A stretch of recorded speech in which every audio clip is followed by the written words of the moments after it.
প্রত্যেক মানুষের ঘরে ঘরে ইসলামের দাওয়াত পৌঁছে দিতে হবে। কোনো এলাকার কেউ দাওয়াতের বাইরে থাকবে না।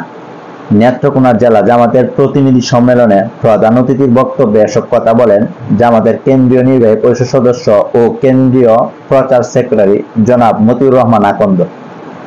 তিনি আরো বলেন, জামাতের মূল লক্ষ্যে পৌঁছাতে দাওয়াতি কাজের কোনো বিকল্প নেই। জামাত এদেশের মানুষের সেন্টিমেন্ট বুঝে সামনে এগিয়ে যাচ্ছে। এক প্রশ্নের জবাবে তিনি বলেন, আসন্ন উপজেলা পরিষদ নির্বাচন শুধু নয়, এ সরকারের অধীনে কোনো নির্বাচনই অবাধ, সুষ্ঠু ও নিরপেক্ষ হওয়ার কোনো সম্ভাবনা নেই। জনগণের প্রতিনিধিত্ব করে এমন কোনো রাজনৈতিক দল এ অবৈধ সরকারের অধীনে নির্বাচনে যাবে না।